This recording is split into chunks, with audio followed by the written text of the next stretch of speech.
Hello, everyone. I'm Dr. Chris Link, and I'm the medical director of the Integrative Medicine Clinic. So welcome, everybody, to this Integrative Medicine seminar. We're at the Integrative Medicine Clinic, so I'm going to pretend like all of you are here with me, and I can see your friendly faces. When I look at the roster here, I can see that there's a lot of folks I know and some folks that I don't know, so welcome to all of you. We're going to talk about how to add healthy years to your life, and maybe even more years to that healthy life tonight. This is going to be recorded. We'll send it out to everyone that's registered within a few days on the email. Feel free to check it out if there's anything else you want to review in it, or send it to friends or family if you think they'd be interested. And lastly, we're going to have some ability to answer some questions. So along the way, if you have a question, send it through the chat or the Q&A box. And Stephanie Link, who is here by my side, will pass it on to me. Before I get started, Steph, is there anything else? So let me start with a dramatic slide. This is Dr. Sinclair, and Dr. Sinclair is a world-renowned expert in geroscience, and geroscience is the science of aging. He's a researcher at Harvard. He has written the book Lifespan. And just a few days ago, I heard him speak, and this is what he said. He said, in my lab, we can control aging in animals. We can speed it up. We can slow it down, and we can even reverse it. Wow.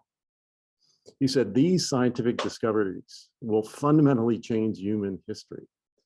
He went on to say that he believes that the first person that's going to live to 150 years has already been born.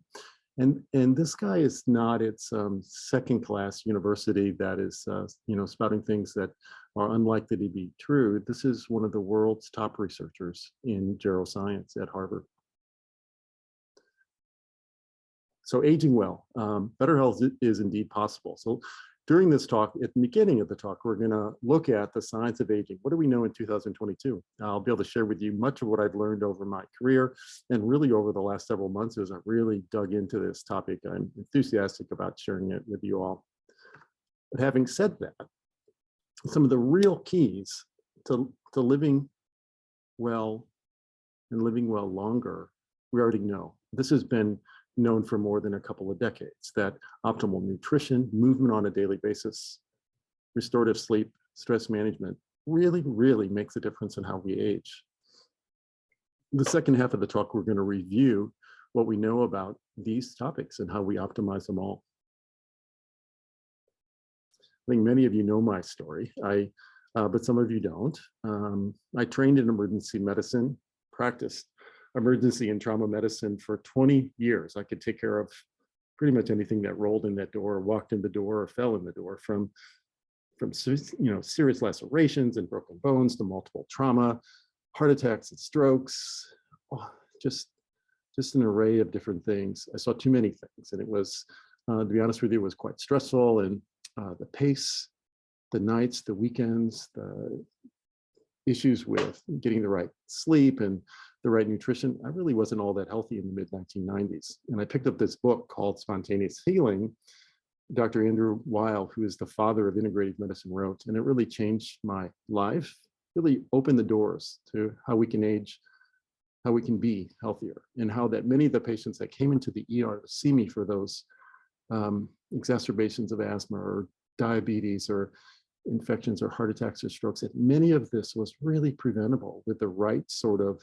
intervention. So to summarize what integrated medicine is, it's really brings together the best of conventional medicine, high-tech diagnostics and medications, great care, but also melds with that terrific nutrition and lifestyle management and stress management and exercise, and puts it all together for optimal health.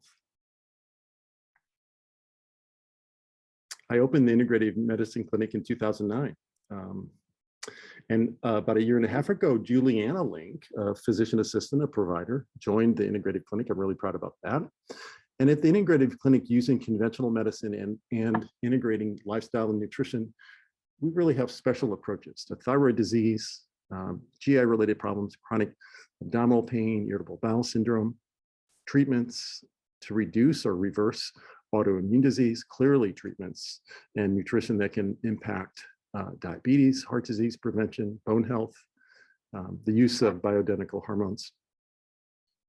And I want to point out the staff at the bottom because they really put the capital C in care at the clinic. They make it possible that the patients that are part of this clinic, and I think many of you out there know this, Peggy and Gloria and Angie and Terry and Steph and Julie and Joni and Tiffany, really make a difference, allow people to get what they need to get the best care in a timely fashion. And I'm really proud to have them to be partnered with me in this clinic. So America has a chronic disease problem. 50% or more of Americans have one or more chronic diseases. They're on medications. In fact, 86% of healthcare dollars, 86% is spent on the management of chronic disease. And despite the very best conventional medicine, this is increasing year after year after year. And that's why integrative medicine is so important to try to prevent. And many of these conditions, as I mentioned, are preventable, and some, like type 2 diabetes with the right nutritional interventions, are completely reversible. Lifespan versus health span. The average health span, that is how long an individual lives healthy without chronic disease, is about 63 years in America. The average lifespan is 77 years in America, and that went down 2 years in the last 2 years, by the way, because of this darn pandemic.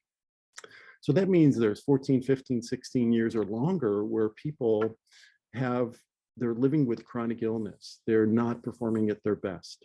And that's why this idea of how to optimize not only lifespan, but more importantly, how much life we have in our years, our health span, is really critical. And so this next slide talks about what are the keys to improving health span, and then maybe adding good years to your life as well. And it's eating real food, that is real meat, real vegetables, real berries, olive oil, nuts, things that come from the outside of the grocery store, and limit ultra processed foods. Those really make a difference. Move on a daily basis. Get good restorative sleep, learn to relax, do preventive screening. And on the next slide, we'll talk more about that. And some advanced anti-aging therapies, which we'll talk about during the first half of this talk. The power of prevention. So these 4 things: eat vegetables, and you don't have to be a vegetarian. Move daily, get about 5,000 steps. You don't have to be a marathon runner. Maintain a healthy weight, and that means don't become obese. Or if you are obese, bring your weight down, but you don't have to be real thin by any stretch. And don't smoke. And if you do those 4 things, you can reduce diabetes by 93%, heart attacks by 81%, strokes by 50%, and cancer by 36%. There is enormous power in prevention, and it's really clear, and this has been studied many different times, and it comes up with the same sort of numbers. There's immense power in prevention. Now, another part of prevention is preventive screening. Home blood pressure monitoring is a great idea. Checking it a couple of times a month if you don't have hypertension, and if you do, maybe once or twice a week. Get a good home blood pressure cuff, usually less than $100, and you take it 3 times in a row. 1, 2, 3. You discard the first one and you average the second 2 according to the American Heart Association, and that's how you take your blood pressure, monitor those, bring them to your provider, and we'll have a better idea of how to control, or if you do have hypertension. Cholesterol screening is important. This can be done a lot of different ways. Certainly your provider can do that. Cancer screening, and the big ones that are commonly screened for are breast, prostate, colon, and skin.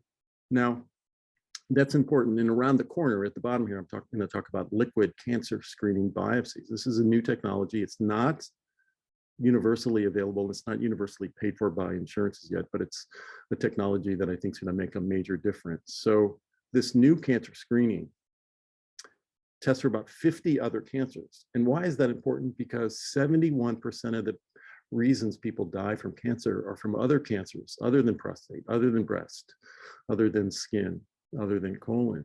So these are important to screen for. And what this blood test does is it looks for tiny DNA fragments that are leaked from tumors into the bloodstream.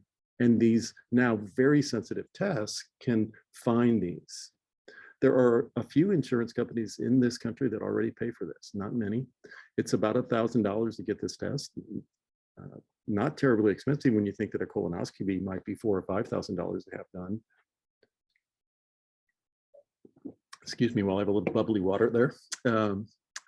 This is something that's around the corner. It's available now, but generally not paid for by insurance. So let's look at aging and how it relates to disease. Now, it was pretty clear to me that when I was in training in medicine and practice of medicine, that diseases like hypertension and diabetes, arthritis caused aging. But now we know it's really flipped on its head. And according to the World Health Organization, it's aging is the primary cause of these diseases. And in some ways that makes it simpler. Instead of having to know necessarily how to treat all of these other diseases, if we just get really good at treating the process of aging, we can diminish the likelihood that we're going to have this burden of disease, of cancers and dementia and diabetes and heart disease and degenerative arthritis. So aging is the primary cause for disease, according to the World Health Organization. So where are we getting some of this information about aging and learning about how organisms age? Well, let me introduce you to 3 organisms. The first one is this crazy looking, old looking thing called the naked mole rat. Now, this animal lives over 30 years, and the average rat lives 3 to 4 years. So this animal lives 10 times longer than its genetically similar cousins. Studying this animal, and it's studied at major universities around the world, is starting to let us know that if the organisms that can protect their DNA, that can lower oxidative stress, can slow the aging process. Now, below that, you see the bowhead whale. And you might know that this animal lives up to 200 years. And one of the ways we learned that was in 2007, some Native American whalers in the Arctic actually killed a bowhead whale. They're allowed to do that. And when they were processing it, they found a harpoon head that was stuck in its tissue. And that harpoon was there since sometime in the 1880s, because that's when that harpoon was made. It was stopped being used after that. So this animal was alive for at least 130 years with a harpoon in its tissue that didn't lead to its death, and it continued to thrive for over 130 years. This animal was likely born before Melville wrote the book Moby Dick, in 1850. Lives 200 years. So learning from these animals that are long-lived. Up in the top right corner is the bristlecone pine. Some of you might be familiar. This grows in the mountains near Nevada and in Utah. And this plant, this tree, lives 5,000 years. So when the pyramids were built, it was already in middle age. And when Jesus was born, it was 3,000 years old, but only halfway through its lifespan. Now it's 5,000 years, and these trees live this long. So understanding how other organisms age, and age slowly and gracefully and very effectively, helps us understand aging in humans. And you see, all of these organisms have the same sort of stuff that we're made of: protein and carbohydrates and fats and DNA. They just know how to protect those things better, particularly their DNA.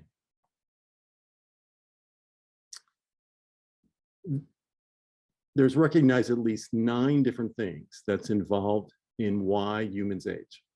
We're going to talk about 4 in particular tonight. The first one is something called epigenetic alterations. This is our genes, our DNA has the epigenome, these proteins and other things on top of the genome that leads to the proper or maybe improper expression of the DNA. Methylation marks happen on it. So over life, just like a CD, you remember what CDs, they could get scratched and wouldn't play very well. Well, that happens with our DNA. And when that happens, our cells become undifferentiated and less functional. So when we're very tiny as an embryo, our cells start to differentiate. They become heart cells and brain cells and lung cells and kidney cells. And as we get older and we get more of these marks on the DNA, more scratches on the surface of the CD, they start to undifferentiate. So they're not as good of a heart cell or a brain cell or a lung cell as they used to be, and that's part of aging. Another major factor in aging is something called cellular senescence, and I'm particularly interested in this. This is where a few cells in an organ, a few cells, for example, in the kidney, or a few cells in the heart, they become senile or senescent. And when they do this, they make the whole organ not function that well. So that's cellular senescence. So all the cells don't age at the same rate, but a few age more rapidly, they become senescent, and they bring down the function of the entire organ. Another one is dysregulated nutrient sensing. It sounds very scientific, but this just means that when cells see on a consistent basis, when cells see on a consistent basis too high a glucose or too high a protein and amino acids, it makes them age faster. This is very important. The last of these major ones that we're going to talk about is mitochondrial dysfunction. And the mitochondria are these little power plants inside each cell. Each of our cells have many mitochondria. They provide energy to help that cell function. And when the mitochondria starts to dysfunction, the whole cell can't do its job as well. It doesn't have the energy. And the other thing that happens with mitochondrial dysfunction is the mitochondria start to leak. They leak reactive oxygen species. So this oxidation happens inside the cell, kind of a rusting in the cell that leads to aging.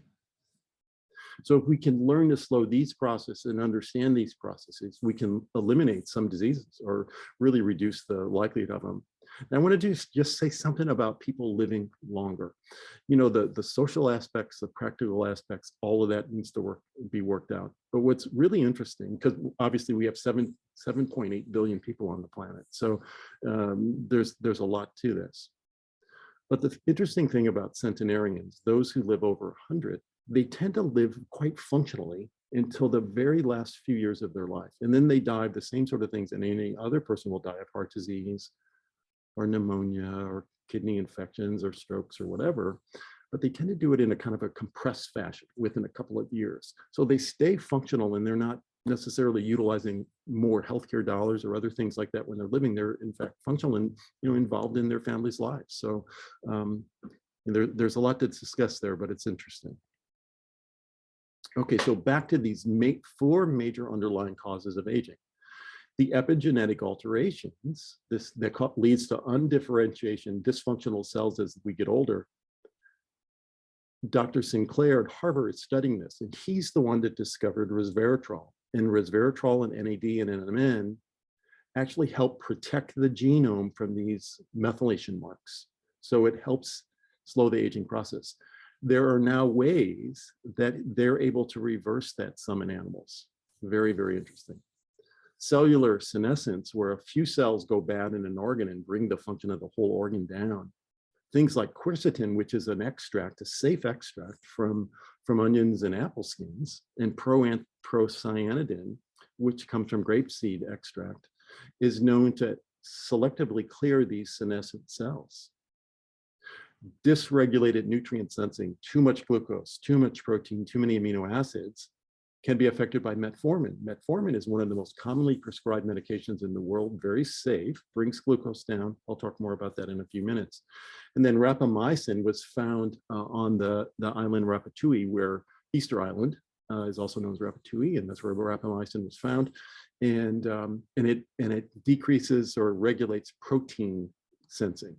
And then mitochondrial dysfunction. N-acetylcysteine and glycine, I'll talk to you about a paper that's very interesting related to that, supports mitochondrial function. CoQ10, that many of you probably heard about. And this urolithin A, which comes from pomegranate. All of these significantly improve the effect of the function of mitochondria. But I do want to say that we know, even without all of these advancements, that if you eat right, you fast, do a little bit of fasting, intermittent fasting, we'll talk about that. You get moving on a daily basis, and you sleep well, it affects each and every one of these four major causes of aging. How old am I? Well, chronologically, I'm 61 years old. I've been around the sun 61 times. There's a new way to measure how old I am, though. It's called the Horvath clock, and it's a biological clock. And what it looks at is the methylation marks I was talking about on the epigenome. And we know that standard aging, you get a certain amount of these methylation marks every year. And so we can know how old you are biologically by these methylation marks. And things we do, the way we eat, sleep, move, maybe some of the supplements, maybe eventually some medications, can change the biological clock. I'll show you some studies on that. I will also show you here that there's a way you can test that now if you like, and you can do this on the internet. It's called My DNA Age. It's a $299. And you send in a specimen of blood or urine, and they can tell you how old you are biologically. And they may be quite different. You may be younger than your chronological age, or you may be older. I'm going to take a drink here, excuse me.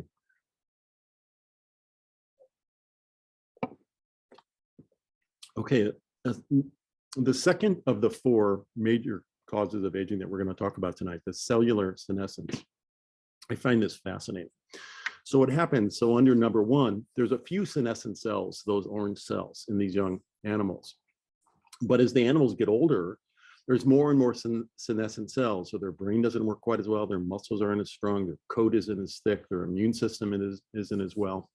And when they're given some of these things like the procyanidin, the quercetin, the dasatinib, that these animals then can rid themselves by those treatments, rid themselves of these senescent cells, and then they become functionally younger, stronger, faster, smarter. Really done in animals, and many studies are now going on in human beings. So these cells are zombie-like cells. They go into cell cycle arrest. And this cell cycle arrest is really important because it protects human beings from, we think, from cancer. So the cells get a little rogue and they're not acting right. They go into cell cycle arrest. They become a zombie cell or a senescent cell, and they can't cause any more damage and relate it to cancer. But they do cause damage in the organ because it brings down the entire function of the organ, secretes some toxic chemicals that irritates and spoils the organ, kind of like a bad apple would. I'm very excited about this. And much of this research is done at the Mayo Clinic. So this compound procyanidin has been shown to clear senescent cells. This was a recent study in mice where when they were older, the more senescent cells they had when they were older, it was shown to actually turn around atherosclerosis, arthritis, degenerative diseases, improve their health span, how well they lived, and they even lived longer, considerably longer. The researcher said that this study opens a new avenue for extending health span and prolonging lifespan and treating age-related pathologies. This was in the journal Nature in December of 2021. Nature is one of the three apex, the three best journals in the world. Now, dysregulated nutrient sensing is number 3. And this right here is Dr. Nir Barzilai, and he's a professor and researcher at Albert Einstein College in New York. And he's involved in putting together the TAME study, targeting aging with metformin, because metformin keeps glucose down and it may help aging. And why did they think that? Now, this study's not been completed. In fact, it's not even started yet because it's got slowed off the starting block because of COVID, but it's ready to go. And the reason they're doing the study is when they look at metformin, and again, it's a drug that is widely used around the world, one of the most common used drugs, one of the most safe drugs we have, and very inexpensive.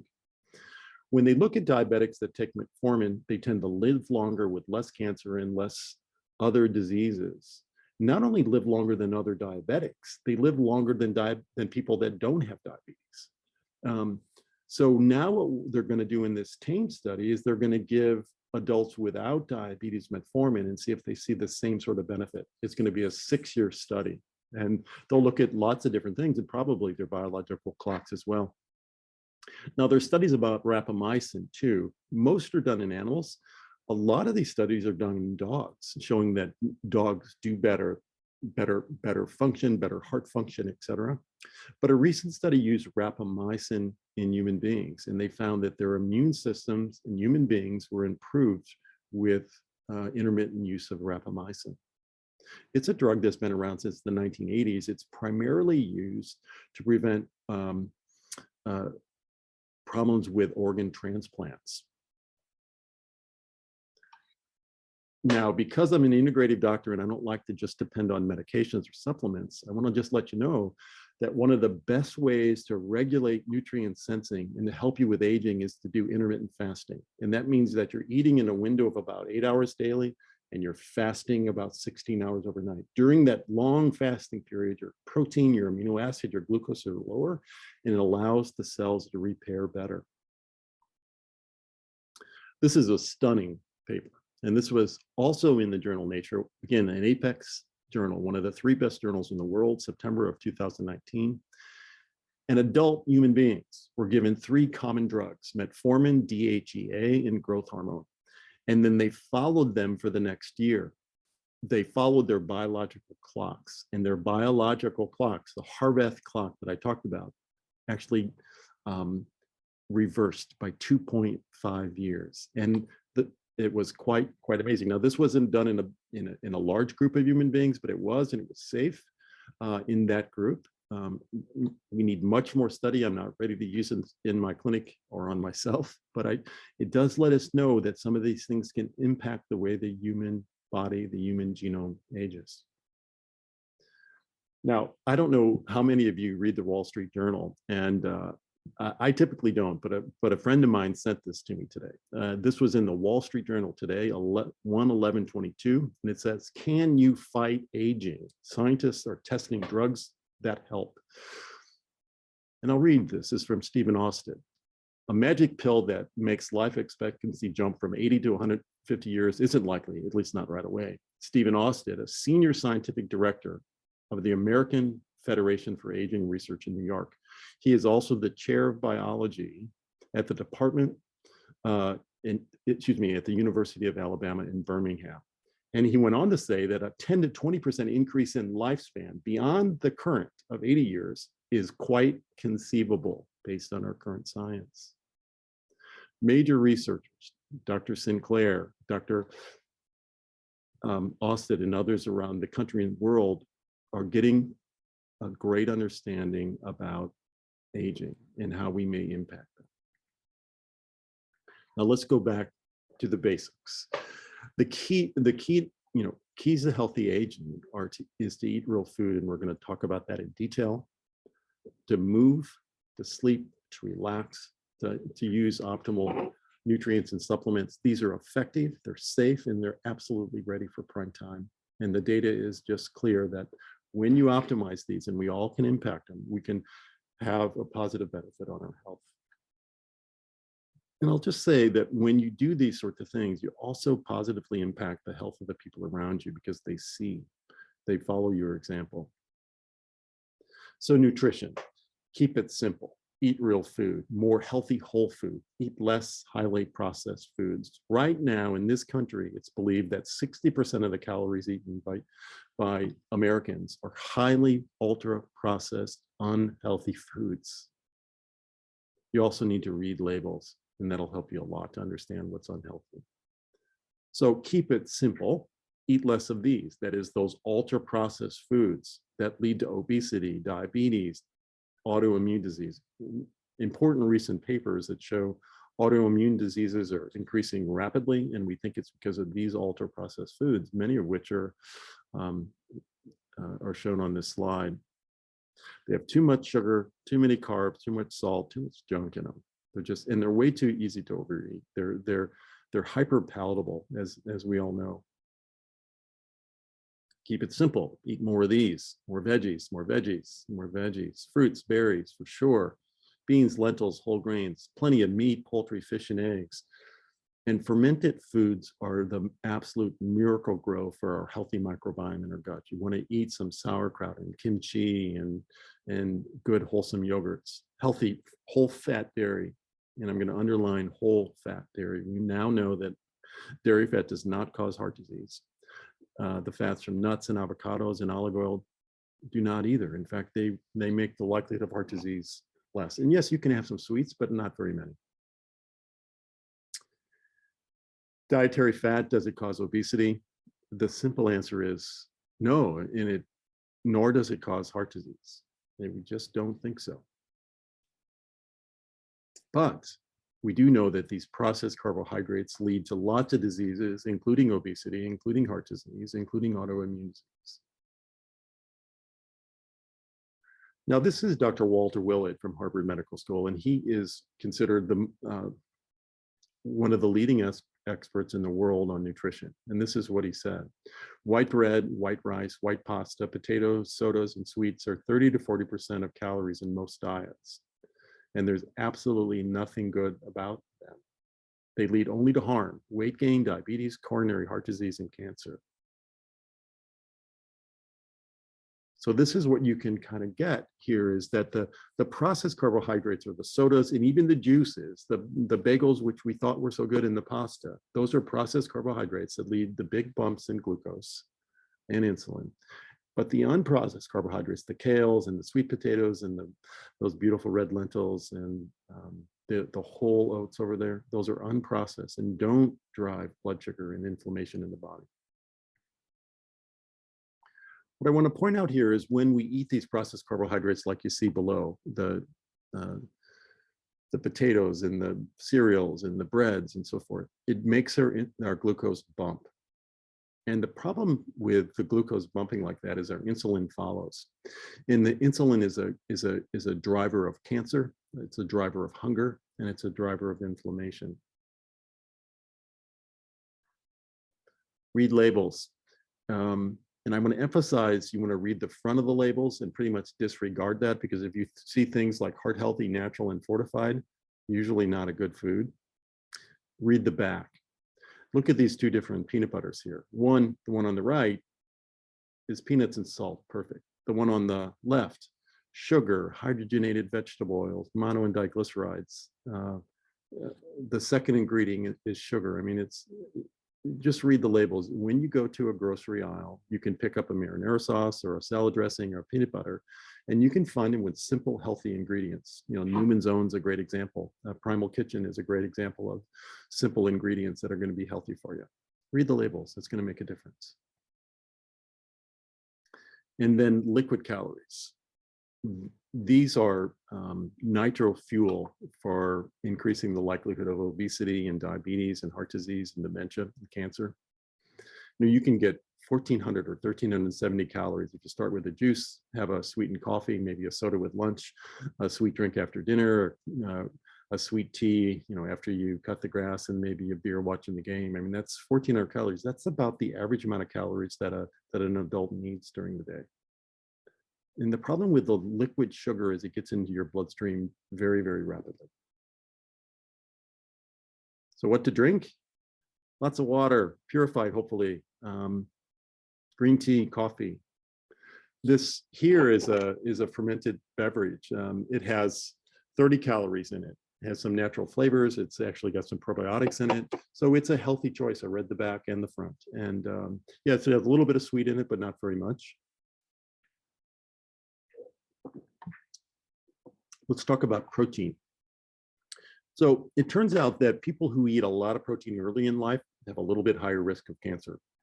People who eat more protein older in life tend to have less cancer or longer life and better muscles.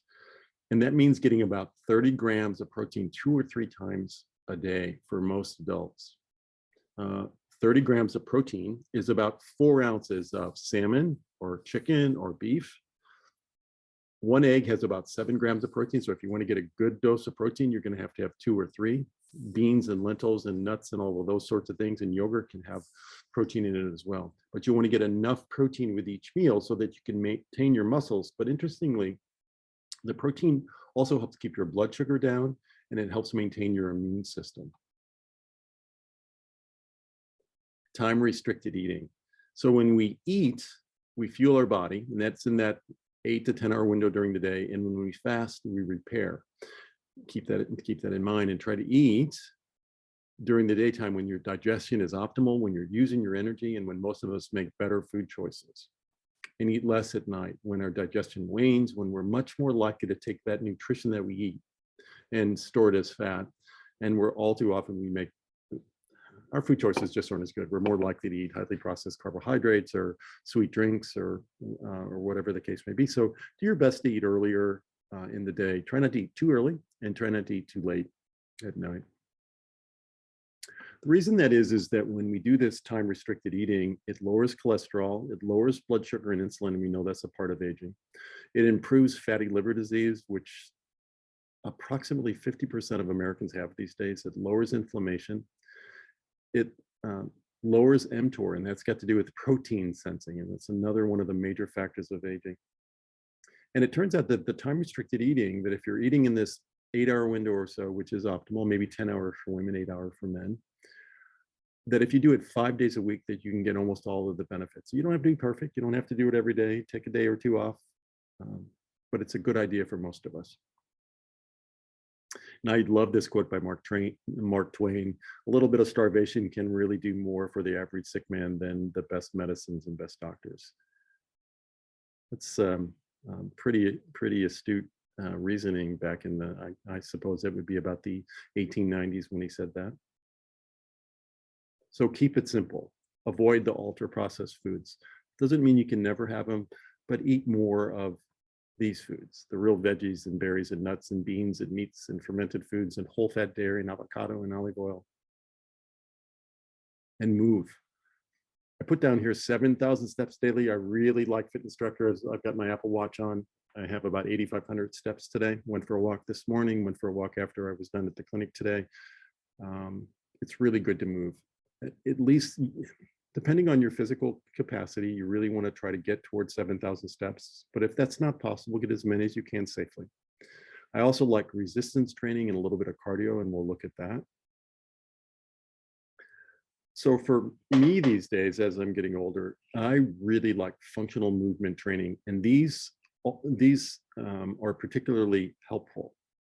I love the squats. There's no question that learning how to squat properly or maintaining your ability to squat as you age makes a big difference. And it's the mechanism, and it's really using your glute muscles. The glutes are the biggest and strongest muscles in the body, and they are meant to lift the body, not the front of the knees, but instead the glutes.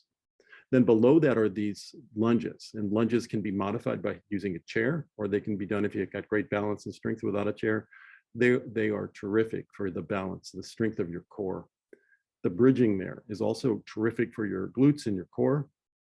In the push-ups, and push-ups can be modified. You can, if you're not very strong to start with, you could start on a counter.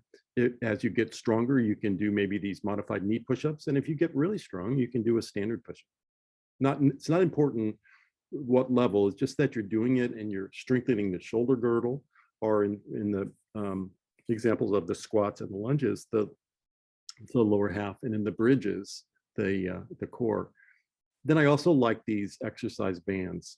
I just think of cardinal movements. You know, you push things up and down, you pull things in and out, and you pull them up and down. You can see the different orientations of the bands, and this is using different groups of muscles. They don't have to be big, thick, you know, really hard to move bands. Yeah, just if you do these sorts of things a couple of days a week, you add strength and function. There's no question about that. And then you want to challenge balance. I love that one-legged stance that those gals are doing there. Terrific for them. Terrific to reduce the likelihood of fall.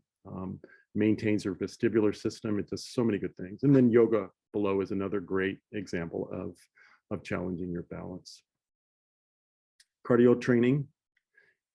I think this is less important, honestly, than just the movement, the walking, and the functional movement and the resistance training. I think those are more primary, but it's not a bad idea if you've got the gumption to get your heart rate up 2 or 3 days a week. That's certainly good for you too. And you can do it in so many different ways. The bike, you can do some dancing, you could do some swimming, all sorts of different things. So aerobic training can be quite helpful too, but in my opinion, it's less important than the others. This is an exercise. I have one of these in the bedroom. I love this. 3 to 5 minutes on this guy, and you get your heart rate up, you move your lymphatics, you're using your muscles. It's great for your bones. It's soft on your knees. And if you do like this, I really like the bungee cord rather than the springs, are not so loud. Okay, now this is just a revolutionary treatment that makes you live longer. It enhances your memory and creativity. I want all of that. It makes you look more attractive, keeps you slim, lowers cravings. It protects you from cancer and dementia. It wards off colds and flu. It lowers the risk of heart attack and stroke and diabetes. It improves moods, lessens depression and anxiety. Anybody out there interested in that? I'm going to say that I see a whole lot of hands in the crowd. Sleep. Data tells us for sure. Yeah, I see some participants raising your hands. Thank you, thank you, thank you. Sleep, yeah, I mean, it's really powerful. And for those of you who are interested, Matthew Walker is a terrific educator from, I think, the University of California, Berkeley. He's got this book. And in addition to the book, he's also has some great lectures on YouTube. So sleep. It turns out that you have to find out what's the right amount of sleep for you. Data tells us that 6.5 hours is sufficient for many adults. So you don't feel like you have to have 7 or 8. Some people function better at 7 or 8, that's fine.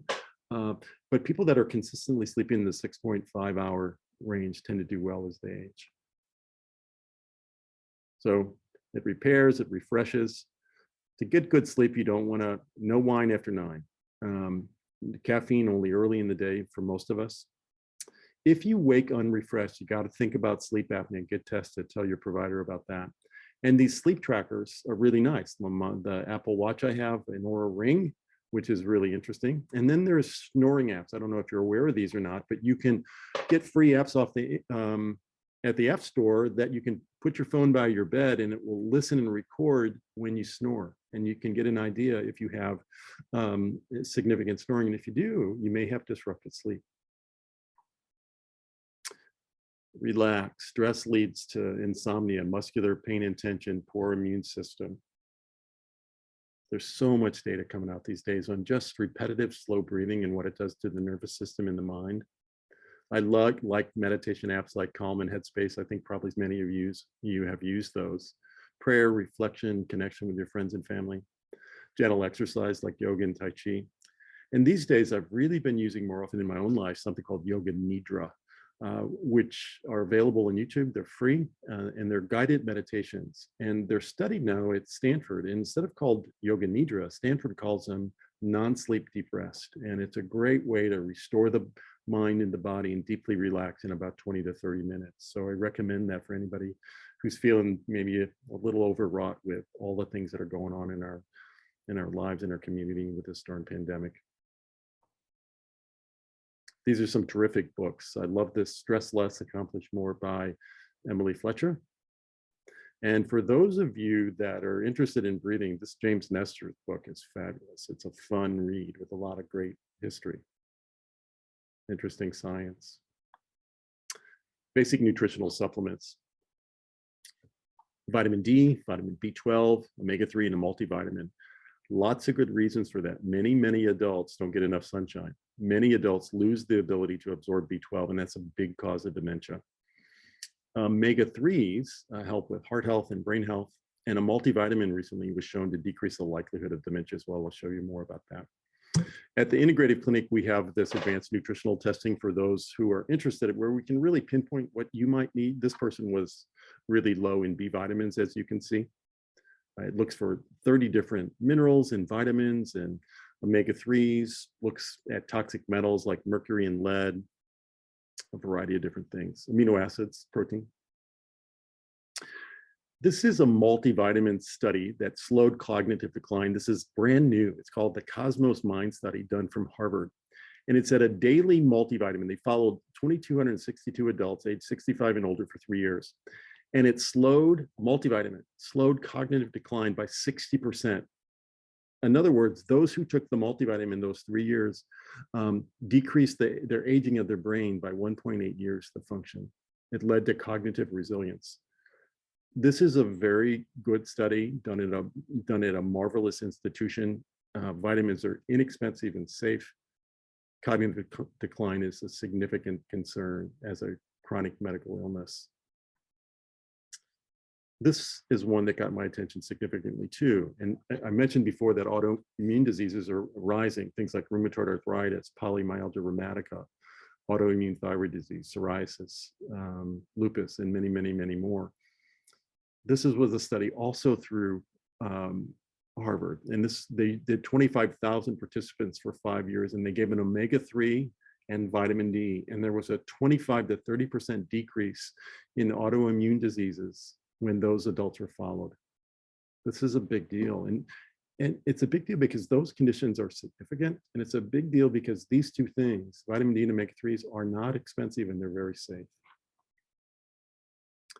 Now, this is a study that got my attention. I think some of you at the clinic have probably heard me talk about this before. This was published in the Journal of Nutrition, December 21, and this Dr. Sakar has published a couple of other studies over the last year that I've been following. I actually emailed with him a few times in the last year because it's so exciting. So N-acetylcysteine and glycine are two amino acids that increase glutathione. Glutathione is the major antioxidant in the body. And what they found was, well, what we know is that oxidative stress and mitochondrial dysfunction leads to aging, and that oxidative stress increases inflammation, insulin-related concerns, cognitive problems, and obesity. They found that this glycine and acetylcysteine mix lowered oxidative stress and improved mitochondrial function, lowered inflammation, and many other hallmarks of aging, improved muscular strength, exercise capacity, cognition, and body composition, and it was safe. The main study they did was with a group of 70-year-olds that they did for a year, and they were faster, smarter, and stronger at the end of the year. With these two safe supplements with no side effects, they monitored very carefully things like kidney function and liver function. They found no concerns. Some more helpful supplements. I won't go into these at length, but vitamin K2 is particularly good as a calcium cop in the body. It sends calcium to the bones and away from the heart. Low dose calcium is good for women in particular without osteoporosis, but not high dose, not the 1200 milligrams. CoQ10 that we talked about for mitochondrial function is good for the heart, good for fatigue, and good if you're on a statin medication. Magnesium is widely effective in many different areas, including cardiovascular disease, diabetes, restless leg syndrome, anxiety, and constipation. Probiotics do amazing things for the GI tract. This glycine and acetylcysteine, as I just mentioned, and then resveratrol and NAD and NMN that affect that methylation scratching on the surface of the DNA. Books I really like, Aging Well, Dr. Lipman, for living healthy longer. And then Lifespan by David Sinclair is living longer healthy. So both of those are great. The keys to healthy aging: eat real food, move, sleep, relax, do the preventive screening. Start to think about these anti-aging strategies. Many of them are safe and widely available. The kind of food you eat, the way you move, the way you relax, some basic supplements. And remember, for most of us, it's really much more about the things we're doing and the way we're dining than our DNA. If we do those things right, our DNA often will take care of itself. And then last, we will have another talk in March, on March 15th at 7 p.m. and we're going to talk about reducing heart disease. So please look for that. You'll be notified about that. We're going to talk about diet for reducing heart disease, more about dietary fats. We'll talk about medications. Statins definitely do save lives, but not everyone needs a statin. We'll talk about imaging and how we can detect early if somebody has or is likely to get cardiovascular disease. We'll talk about supplements for heart health. And last, we're open for questions. Thanks for hanging in there with me, everybody. I hope this provided a lot of things for you to think about, the basics for sure, and some of the exciting things that are coming around the corner. And if you have any questions, send them to me, and Steph will let me know, and I'll be glad to answer some. What is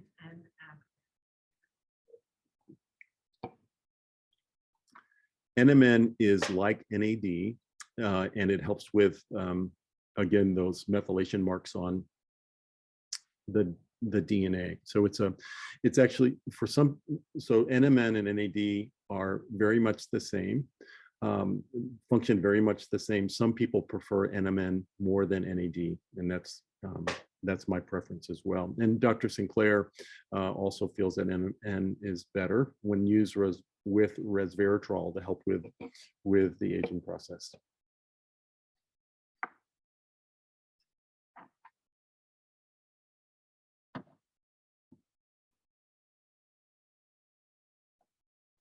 Where's your clinic? The clinic's in Jefferson City. If for those of you that don't know where the clinic's, just take a look online at drchrislink.com and you'll see the address and more information about the clinic. I'm glad that you joined us.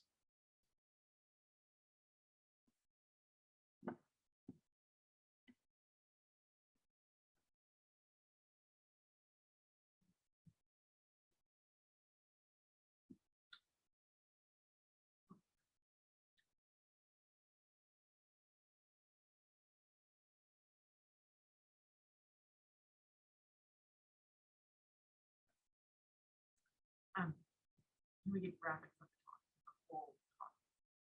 Yeah, so somebody asked about whether the visuals for the talk will be available, and they will. We're going to record both the audio and the visual slides, and the whole thing will be present as a YouTube file, and then you can just click on it and should be able to find it on YouTube. We'll email it to everyone. Yeah, and we'll email it to everybody usually within a few days, and certainly, as I mentioned before, welcome to review it, and if you have any friends that are interested, you're welcome to share it too.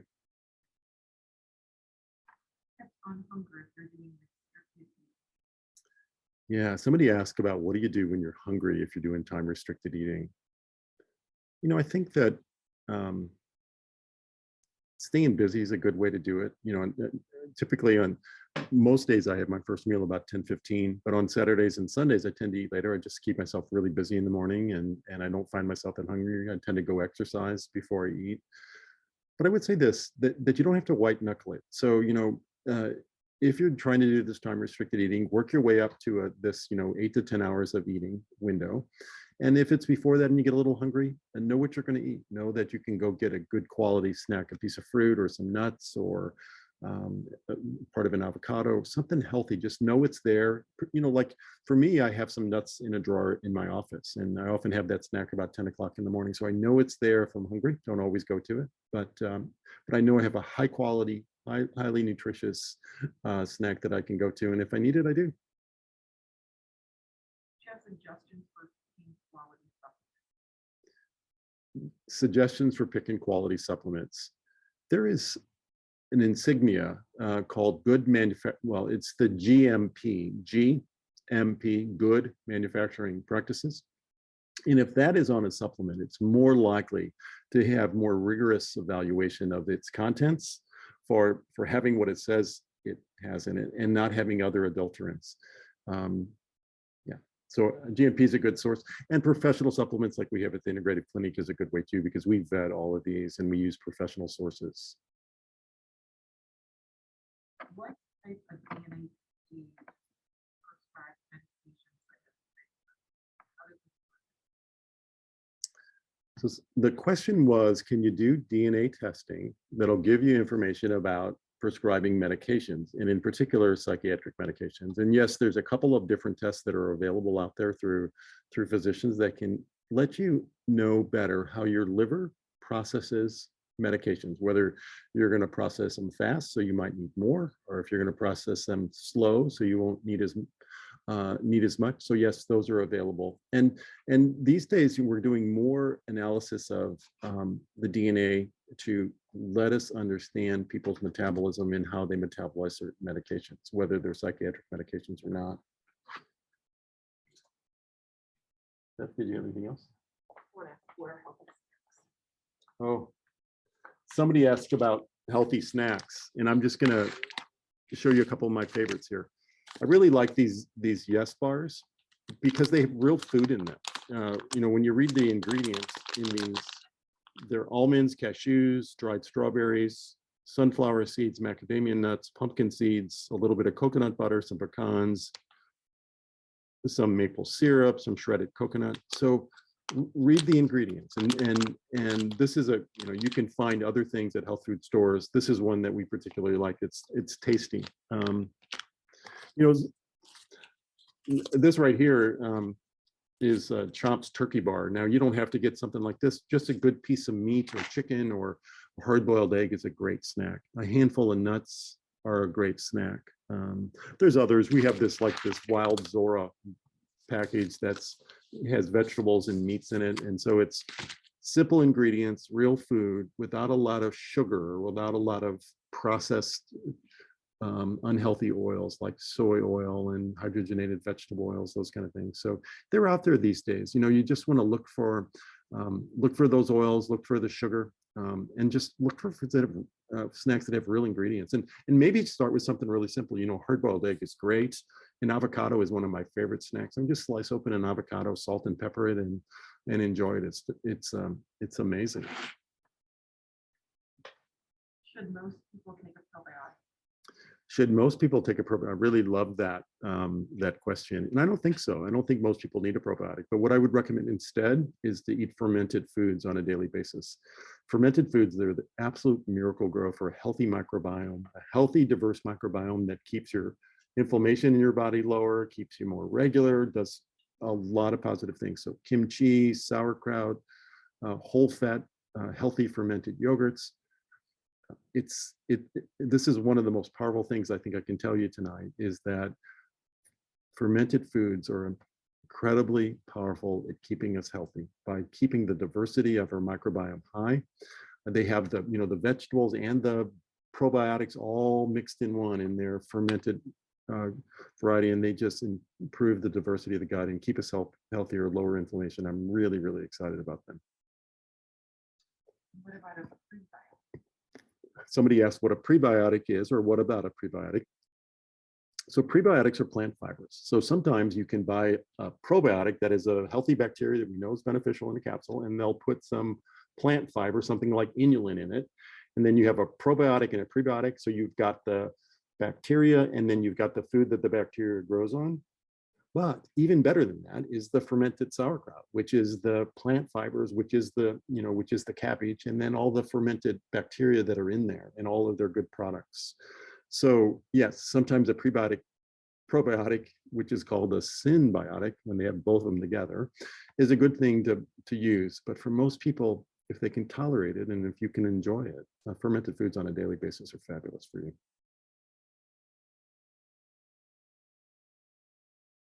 Is that it?